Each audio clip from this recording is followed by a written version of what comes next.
Hi there, and welcome to the Grief and Rebirth podcast.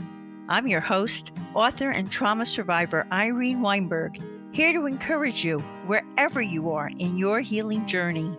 In each episode, I chat with incredible grief and trauma specialists, healers, mediums, and celebs, as well as remarkable people who have inspiring healing stories to share.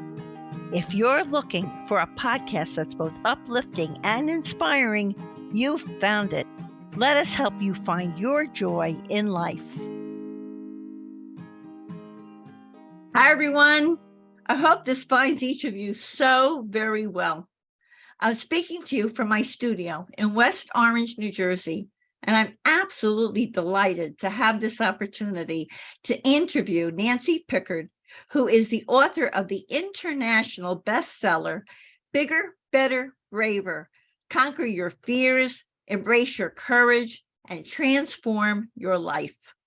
Nancy will be speaking to us today from California. Where in California are you, Nancy? Because originally you were in Aspen, Colorado. Yeah, I live in both places. I'm in Marin, in Mill Valley. Oh, okay. All right. So today I thought we were going to be talking to you in Colorado. Today we're talking to you in California.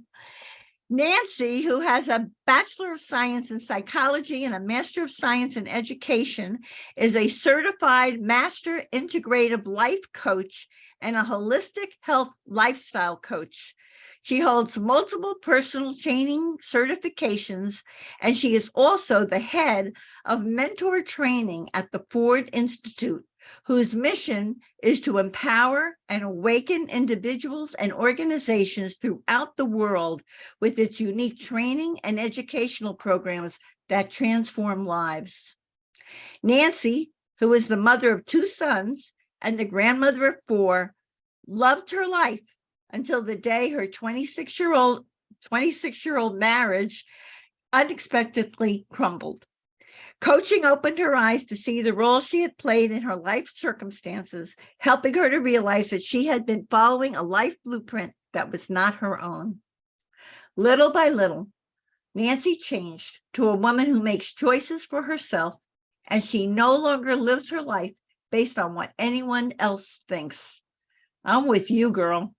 She notably climbed Mount Kilimanjaro, the majestic snow-capped volcano that is the highest peak in Africa, when she was 61 years old. And Nancy now coaches others to step out of their fear and step into bigger versions of themselves, guiding them to explore their own Kilimanjaro so that they too can live more fulfilling lives. I'm looking forward to talking with Nancy, who is a terrific role model for grief to healing to rebirth, about how to move on from loss, her journey to finding inner love for herself, her spectacular experience climbing Kilimanjaro, how shadow beliefs can sabotage your life, her book, Bigger, Better, Braver, and more, for what is surely going to be an interview that will inspire and motivate us. Hey, Nancy, a warm welcome to Grief and Rebirth podcast. Thank you. That was some introduction. Well, you deserve it. I was like reading about you, and I was like, I want to let these people know who are going to listen to us how special you are and how much you've done with your life. It's really very impressive. So let's have everybody get to know you from the bottom up. So let's begin with this question. Please tell us about your life before your divorce and share what inspired you to seek coaching, which led you to healing and transformation. Okay, so I was married 26 years. We lived in New Jersey, and I was a stay-at-home mom till my kids were like 5 and 6, and then I taught nursery school. And then I actually opened up a personal training gym. And so for 16 years, I was a personal trainer in my home. Our whole, really beautiful large home, and that whole basement was this gorgeous Cybex gym. And I had 2 sons, lacrosse, football, everything.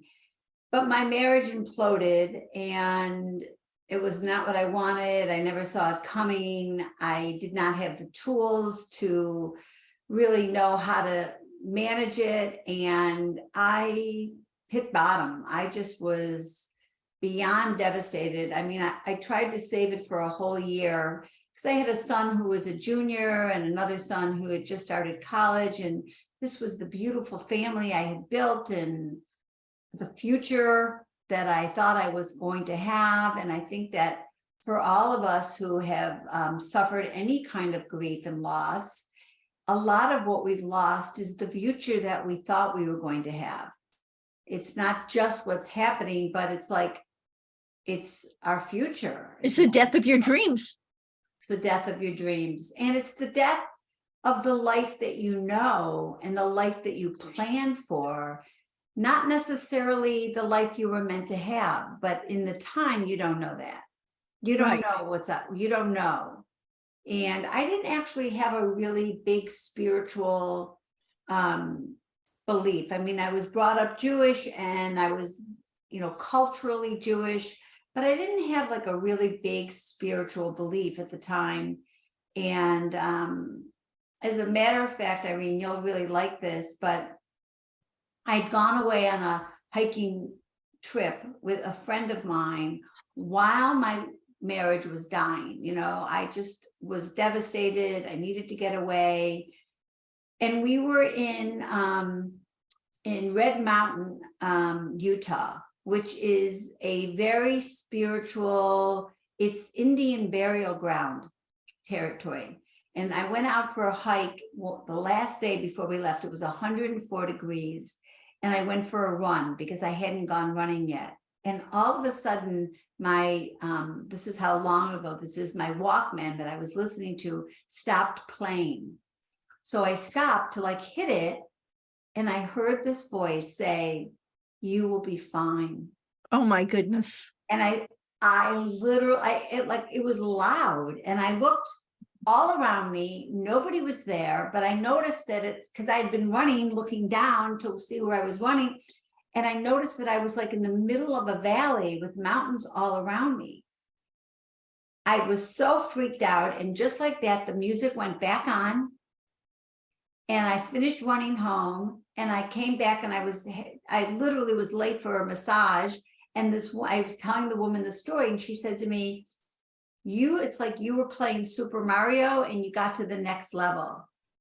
And many years later, I was reading about transitions and they actually named that place as one of the places where if you're open and ready for transition, you will be able to hear voices. Had I read that book before I had the experience, I never would have believed it. So that's amazing. And everyone listening to this podcast, which you're alluding to, knows my story that all around the car accident, I got a message 2 months before, during, and a voice came into my head as they pulled me out of the car. Amazing. I think someone loves us and wanted us to know.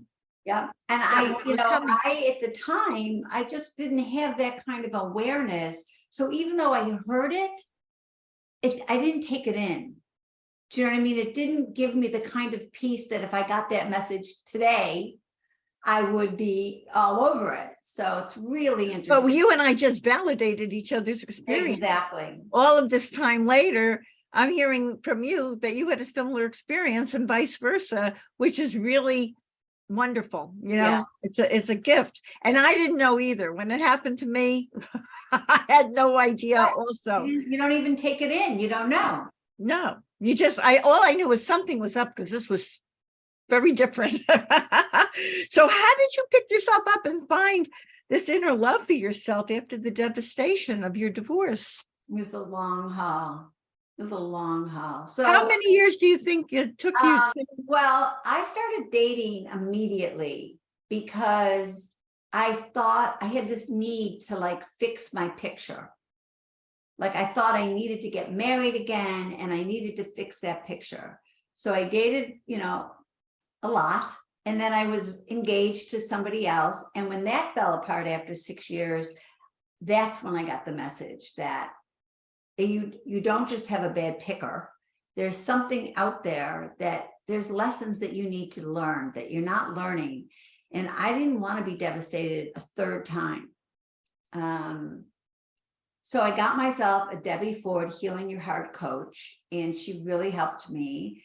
And while I was coaching with her, I had already known intrinsically I wanted to become a Debbie Ford coach. And so I coached with her for about a year. And then I started another year-long training to become a coach. And that was like 9 years ago. And I have probably 7 or 8 certifications since then. And Oh, you're amazing. I mean, I was like, when did this woman ever sleep? You've accomplished so much in your life. It's fantastic. Why were you drawn to the Debbie Ford coaching? Well, I had started to see a therapist after the end of my divorce. And she recommended Debbie's book called The Spiritual Divorce. And it was reading Debbie's book that just was like life-changing for me. And so I knew right then and there, I needed to work with somebody who does this for a living. So that's wow, that's terrific. And I know now what inspired you to become a coach, but you talk about a lot, and I'd love you to share with our audience, why do we owe it to ourselves and the universe to heal and stop playing small? Which you learned. Yeah, I work with grieving clients a lot. I'm certified as a grief counselor as well through David Kessler. And everybody has to grieve, and there is no timeline. Nobody should tell you how long you should grieve or when you should be done or when you should move on. But eventually you actually have to pick yourself up and recognize that you're on this earth and that you have certain qualities and gifts that you need to share with the world. And so I truly believe it's our responsibility to be everything we can be, whatever that means. It's going to mean different things to different people. But the thing that keeps us playing small are 2 things. It's our disempowering beliefs formed in our childhood and our fears that also have a lot to do with our disempowering beliefs. But instead of letting your fear hold you back and keep you small, I've learned to cultivate my fear and use it as a driving force for change, so that anything that I'm afraid to do, I know I have to do it. Oh, wow. Yeah. Okay. So if a person comes to you, Nancy, though, and they say, I don't think I have any gifts. I mean, this is what I did. This is my life. I mean, there's so many people around me. They're so much more talented than I am. There are all these big achievers who's doing this. What are you telling me? That there are lessons for me to learn and that I have gifts that I can share with people. What do you say to people?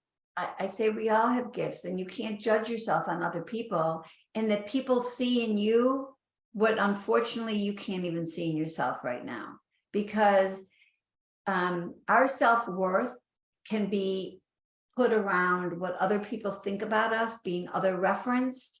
It can be about our everything Acquisitions? acquisitions. I can't believe I couldn't say it. Or it could be about our material things or the feats that we do. I'm worthy because I'm a CEO, or I'm worthy because I drive a Porsche. All of these things are not how we get our worth. They are not how we should get our worth. It's intrinsic. I'm worthy because I'm on this earth.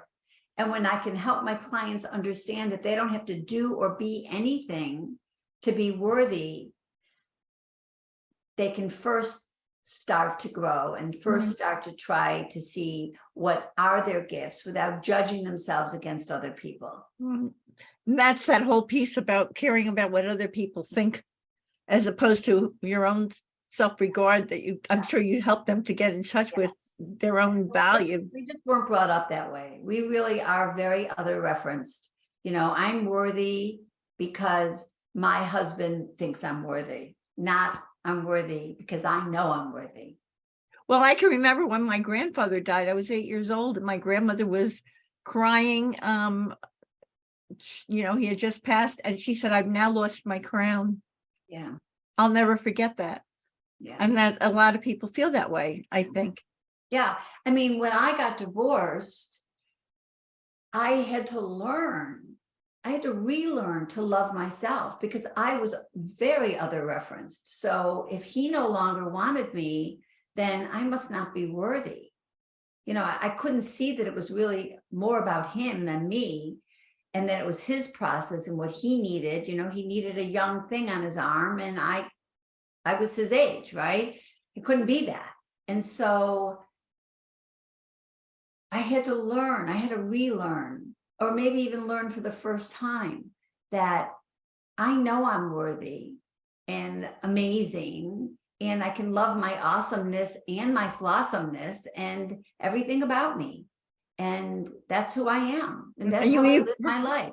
And you even accept yourself, warts and all too, because who's perfect, right? Yeah, that's my flossomeness. Yeah.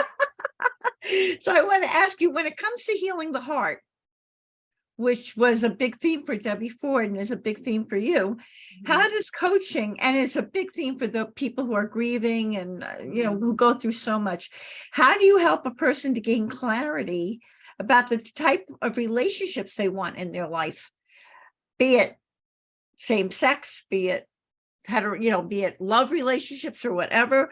What do you advise people? Well, the thing about the Healing Your Heart work that I do, the Debbie Ford Healing Your Heart work, is that you start it right away. We help you see how you co-created it. So what are your beliefs, or what was your part, especially in a divorce, obviously more than, the death of somebody. So that we do it differently Right. with death. But with death, it's more about how to get rid of the magical thinking that you could have done something differently and saved their life, or if you had not had them go there, that kind of stuff. But basically, when you see that on some level, even if it's just the thoughts that you have in your mind, you brought this person into your life, you co-created this relationship, you can step out of being the victim in your story. And once you step out of being the victim in your story, you lose some of the drama and some of the resistance and some of the stuckness. And that's where we start. And then I help you, rebuild yourself again and figure out, all right, well, what do you want? And what do you need? And what are the lessons that you need to learn? And in terms of getting into a new relationship, especially I work with people who've been married for 40 years. I had an 88-year-old client last year whose wife had probably been with him for 60 years, right? Or longer. And I had to teach him that relationships can look different. They don't have to look the way they did. And that you could make this new relationship any way you want. And what are the lessons? At the same time that I'm helping them, well, how are you going to honor the person who died? And what can you do to honor them while you're moving forward? And what are the tools that you can do so you can grieve in a way that's also going to be healing? And there's so much you can help people and support them in their grief and in their loss, and in finding a new vision and finding a new path, and helping them step by step, tiny step by step, how to move forward 1 inch at a time. You know what I think is I think one of the most positive things of working with someone like you, Nancy, is that you get people to be open to change. I think people are so very resistant to change. Yeah. It takes a lot of courage. Yeah. To step out of your box. Yes. And I can remember that being one of my biggest challenges when Saul died. I was going to a life transition coach, and she was saying to me, we're going to talk about who's Irene without Saul. I was like, I don't want to be Irene without Saul. Right. It took a lot of courage to start to peek out. Yes. To discover myself outside those boundaries. Yep. And our brain, it's called cognitive dissonance. Our brain loves what it knows. It doesn't even care if it's successful. It takes a lot of calories for your brain to do something different. And your brain is lazy, and your brain doesn't want to do something different. So it wants what it knows, even if what it knows is no longer working for you. So, who was I going to be without this partner in my life was scary. And I didn't know, we were together 26 years. I didn't know how to he wanted a new life. I wanted the life I had. And it was really scary for me and lonely and sad while I was trying to be there for my sons and, not make them victims in this also. So it was a lot of work. It's a lot of work, but look at where you came, look at where you got to, and now you're able to help so many people. So I want to talk to you also about shadow beliefs, because everything we're talking about has to do with shadow beliefs and people's inner critics, and how these shadow beliefs are limiting beliefs that can sabotage our lives, especially when we want to change. So how do you help a person uncover and embrace their shadow beliefs so that they can give themselves permission to live a bigger life, which is so scary? A great question. So let me just define what a shadow belief is. A shadow belief is a belief that we make in our childhood under the age of 10. There's an emotional event that happens. We're too young to really understand it. And it passes right through our conscious and goes into our subconscious. But it's, I'm not worthy. I'm broken. I need to stay quiet to be loved. I need to be perfect to be loved. My voice doesn't matter. My needs don't matter. Love and life means putting everyone in front of me.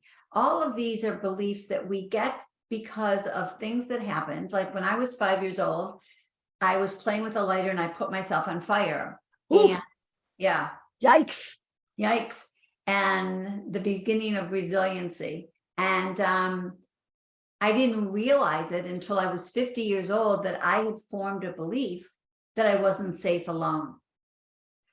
Makes perfect sense for a 5-year-old who just put herself on fire.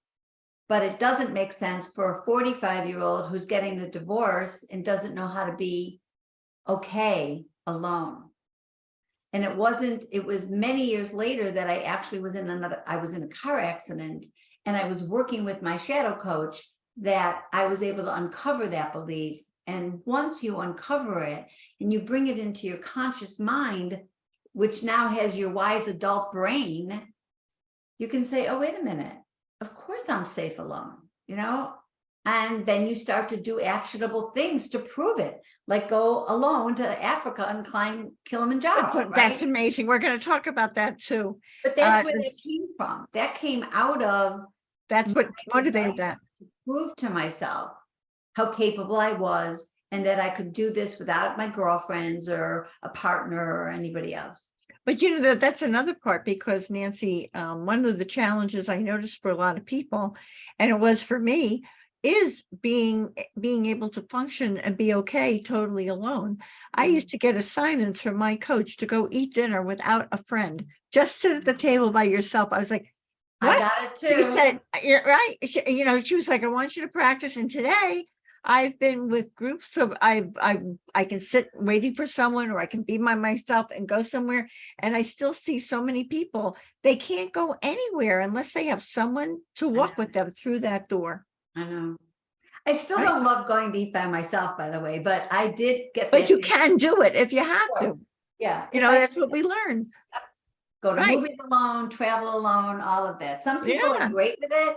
Right. I mean, I'm like you. I'd rather be with somebody, but I've learned that I can do it, which is empowering. So talk to us also about leaky boundaries, and how did a person, when they work with you, become a boundary badass? Well, it's actually not hard to be a boundary badass, because once I teach you how to set healthy boundaries, you see the benefit in them. And so you want to do it more and more and more. So again, back to the shadow beliefs, like if you're somebody who has the belief, my needs don't matter, or my voice doesn't matter, or my opinion doesn't matter, or love and life means putting everybody in front of you, or you're a people pleaser or a conflict avoider, you will have a really hard time setting a healthy boundary. And so I help my clients with a script, learn how to ask for what they need with grace and ease. I feel X when you do Y. Would you be willing to do Z? It's an ask. They don't have to do it, but you're telling them how you're feeling. You're not making it about them. You're making it about you. I feel disrespected when you leave your clothes all over the floor. Would you be willing to put them in the hamper? Or I feel lonely if you don't check in with me every day. Would you be willing to just text me once a day? You know, I feel disrespected when you talk over me on a Zoom call in a meeting. Would you be willing to wait till I'm done talking? What do you teach them to do, or how do you coach them if the person says, no, I'm not willing? Well, so there's always got to be a plan B, because nobody can cross your boundary but you. You're the one that said it. You can't make somebody do it. So in order to honor and respect myself, the next time you talk over me in a meeting, I'm just going to stop you and say, I'm sorry, but I was still talking. Like, I'm not going to just sit there and take it.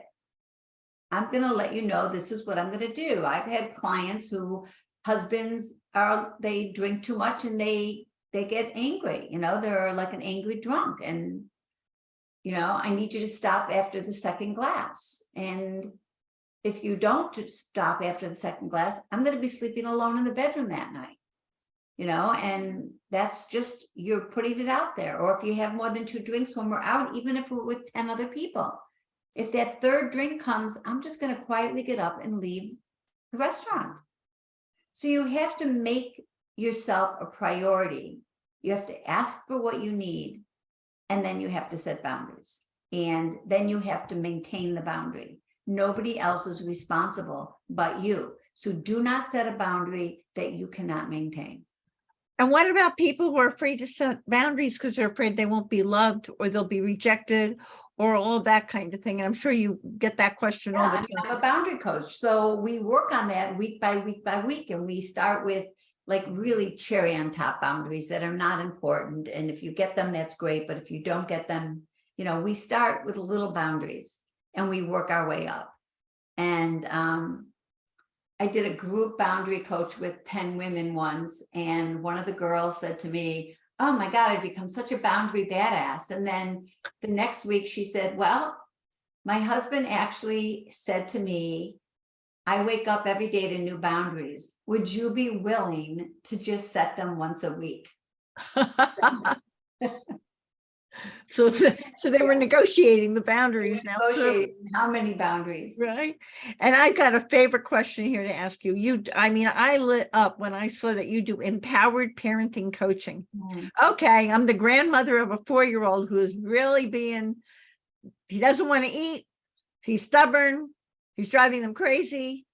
How do you advise people? How do you help them restore balance and actually find joy when the kid is having tantrums and all that jazz? Well, it is a fine line because they're young, but you have to teach them resiliency. You have to set boundaries. You can't just give them what they want. You have to be willing to have a tantrum in the middle of, the store or the grocery store and let them scream it out. You have to be willing to be the adult and not give them everything, but also let them have choice. And it doesn't have to be your way or the highway. Okay, you can eat this or you can eat that, not just you have to eat this. And, I help my parents see what they do right and not just what they do wrong as a parent, because it's very scary first time around being a parent. I help them teach the child that it's okay to fail and it's okay to fall. And it's not how many times they fall or fail, but to get up. And it's about the juices in the journey. I say to my grandchildren all the time, what did you do today that was bigger, better, braver? So it's not about the success. Stop telling them how smart they are and, oh, they won that, they're great. It's about what did you do today that you were afraid to do, but you did anyway. So that's a brilliant question. I love that. Yeah. And it's also about getting your fairy tale version of what you thought parenting was going to be and how wonderful and perfect a parent you were going to be and how wonderful and perfect your child was going to be. This is the child that you have, not the one that you think you deserve. And work here and be here and look for what's right instead of what's wrong, because you're going to get more of what you put your attention to. So all of these are sort of the tools and the tips that I help my clients with, and also I help them so that they can minimize the shadow beliefs that their children are now developing. You know, we model, our children model what we do and what we say and what we don't do. So, you know, if you give them false empowerment, that's not going to be healthy for them. If you are too enmeshed with them, that's not going to be healthy for them. If you overtake responsibility for them, they learn to undertake responsibility for themselves. So you have to balance all of these things. And it's not easy. And it's not And easy. sometimes you need a coach to help you get it. That's right. Get it right. Right. That's right. And now I want to really share you with our Grief and Rebirth podcast audience, because we want to know why you decided to climb Mount Kilimanjaro. You sort of alluded to it before, and tell us about the spectacular experience you had. I mean, we know that you started with a cheat sheet because you were in good shape, because you had your own gym downstairs. So you're already doing that. And I live in Aspen, Colorado. So I got to train and hike 14ers, and I live at 7,500, and I hike and ski and bike in like up to 10, 11,000 daily. So that all helped, right? I was, and you're used to the higher altitude too. Yeah, that's what I'm saying. Yeah. So I was turning 60, and I wanted to do something to prove that, you know, I still had it. And I used to own a gym. So athleticism has always been a big part of my life. And I had read a book about a woman who did it. It's sort of like an eat, pray, love kind of thing. And I tried for a couple of years, and I couldn't find anyone to go with me. And then I saw this thing that Team in Training for Leukemia was doing their first trip. And I had done marathons and triathlons and all bike centuries with Team in Training. I loved doing that, combining something that I wanted to do while raising money for others. It was just a perfect match for me. And so there was no group obviously near me in Aspen, Colorado, but I joined one in California. I did one hike with them, but I really was in Aspen most of the time. So I really trained on my own, and I met them, you know, on the plane, and it was an amazing, I overtrained. So like nobody, I ended up with my own Sherpas because I couldn't go as slow as other people were going. This was my, you know, they were all in their 20s and 30s. This was like my event, and I wanted to be able to do it my way. And I did, and I loved it. It was amazing. It really was a spiritual, you know, I had forgot who I spoke to, but I you know, a healer. I was at some resort kind of retreat, and I said, I want this to be a spiritual, you know, awakening for me. And he said, just stay in the present moment, and it will be. And it was. And it was. How long did it take you to do that entire climb? Well, there are different ways to do it. So the trip that I was on was an 8-day. And the reason why it's 8 days is that you actually start on one side of the mountain. And when you get to 13,000 feet, you traverse for 2 more nights to the other side. And then you go to 15,000 feet, and then you go up to 19,341 and back down. So you could do it in 4 days or 3 days, but your chance of being successful is way less because you haven't really acclimated like I did at the 13,000. And also once you get to this side, it's really dirty, and there's zillions of people, and it's not like it used to be. So the first 2/3 of it, you don't see other groups. It's beautiful, it's quiet, and it was an exceptional experience. I recommend it for everybody. Wow, that's fabulous. And I'm just curious, did you come down as slowly as, the same way you went up, or how does that work? No, so this is really pretty funny. So now you're like exhilarated. You've had this amazing experience, and you're having all yeah, they wake you up at midnight and you start the climb. So you get up about 6 o'clock in the morning. You get to the top around 6 a.m.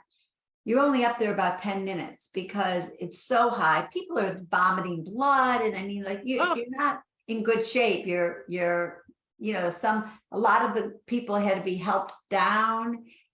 You get back to 15, they give you an hour to sleep, and then you hike all the way down to 10,000 feet.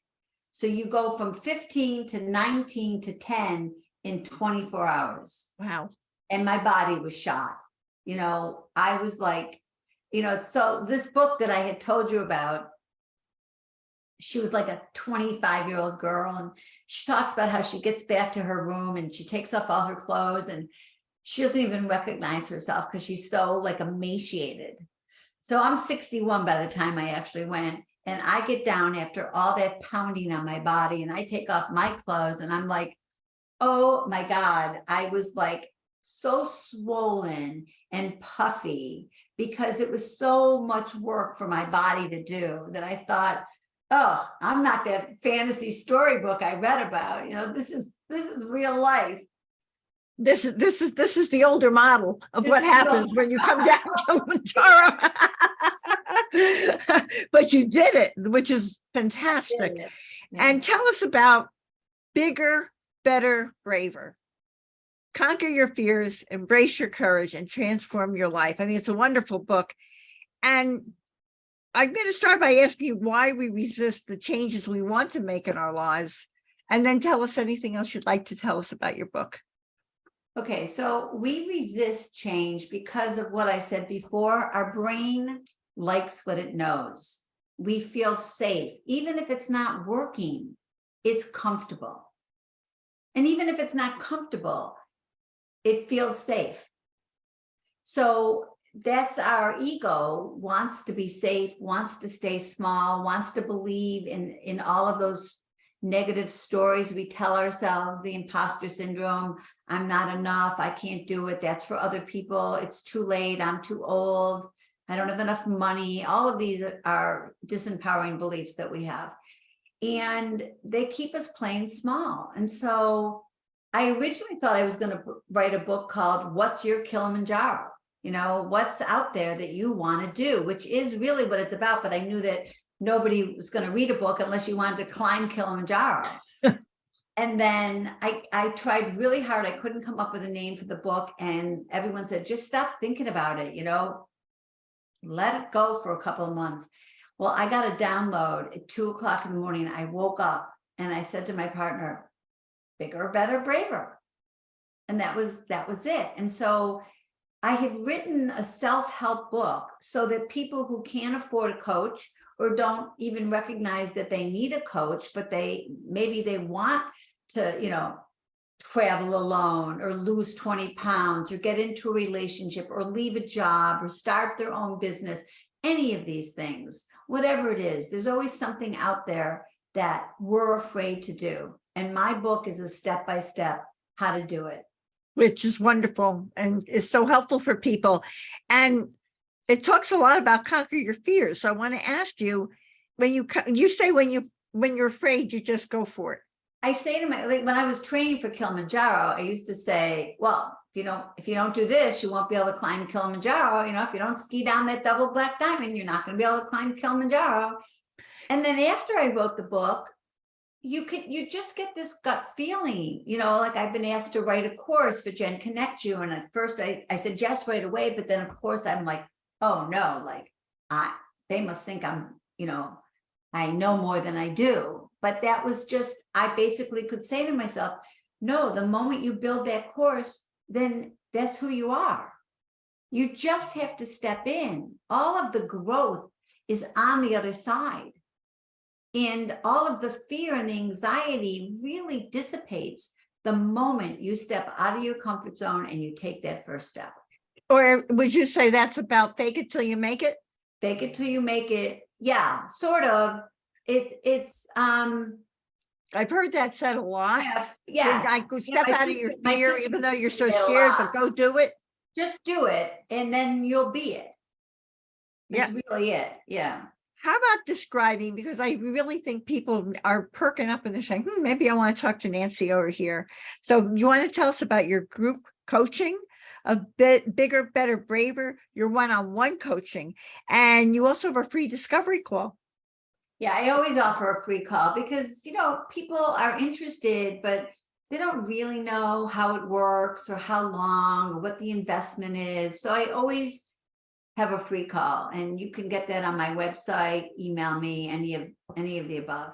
My group coaching, right now I'm doing a group coaching called the New Relationship Blueprint. And it's a certification that I've gotten from the Levin Life Coaching, Nancy Levin, and it's beautiful and I love it. And I'm also working with Terry Rail in relational life therapy. So I put those together really. And it's the new paradigm. Like, how can you be in a relationship where you can hold yourself in warm regard while you hold your partner in warm regard? And what are the tools, and how do you change the paradigm of what relationships should look like? And the Bigger, Better, Braver coaching, group coaching, is my book. And then each week we go deeper. So we cover what's in the book, and there's a workbook, and there's audios, and then there's internal processes that I do with them. And so it's like the least expensive way to get my work is through the book. The second one is I have an evergreen course called Bigger, Better, Braver that you can listen to the audios and do it on your own. And the third one is to do it in a group with other women, other men. So you're really learning from each other. And you do that by Zoom, right, Nancy? And I do it all by Zoom. Even all my coaching is by Zoom. I have clients all over the world. It doesn't matter where they are or I am. And then my one-on-one coaching is the most specific, where we work on whatever you need to work on with any of my coaching modalities, but it's just you and me. It's one-on-one. Right. And then you've got something called a GenConnectYou.com course. A Gen Connect You is a women's platform for women entrepreneurs, business women, all the courses. And my course is called Bigger, Better, Braver, Career Strategies and Tools for Achieving Your Greatest Potential. So it's very similar in essence to Bigger, Better, Braver, but it's specific to women and careers.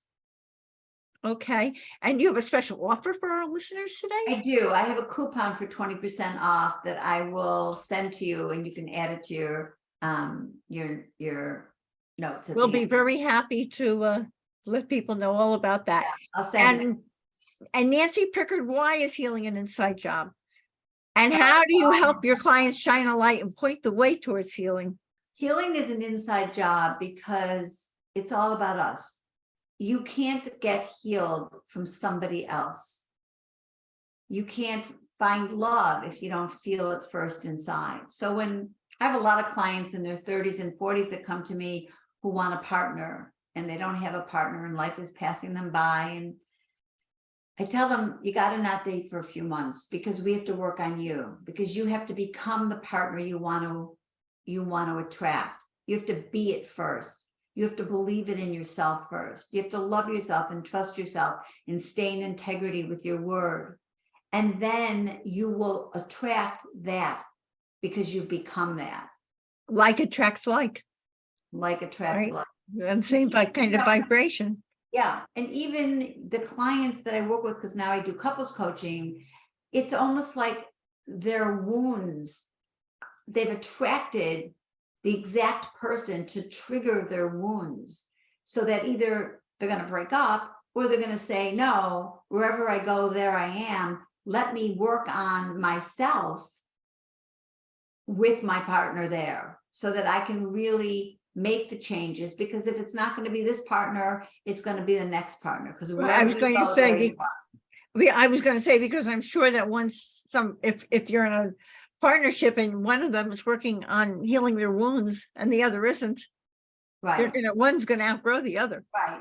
And when I work with these couples, it's like amazing. It's like I'm watching, a show, saying, oh my God, of course this person has this wound, because it's it's like a lock and key, of course you're triggering each other's, your childhood wounds, but we can work on them. You can have compassion for each other about those wounds. And that's the beauty of the work.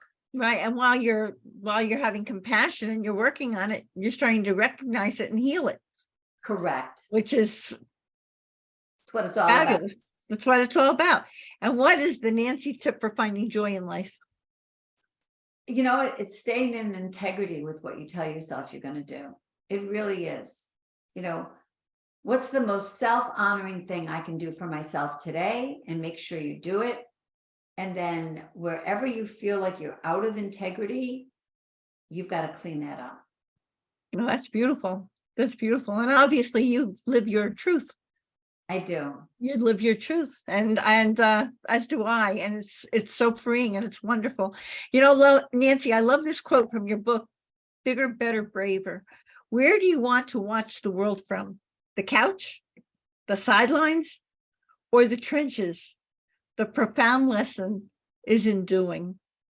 Thank you from my heart for being an incredible role model, for moving from grief to healing to rebirth, for the impressive ways you coach people to explore their own Kilimanjaro by inspiring them to love themselves, conquer their fears, and transform their lives, and for sharing your remarkable insights with our Grief and Rebirth podcast audience today. And here's a loving reminder, everyone, that you can see the show notes and all Grief and Rebirth podcast episodes on ireneweinberg.com. And make sure to follow us and like us on social at Irene S. Weinberg on Instagram, Facebook, and wherever else you find your social media, and wherever you go. And as I like to say, to be continued, many blessings, and bye for now. And from my heart, truly, thank you, Nancy. Oh, thank you. This has been beautiful.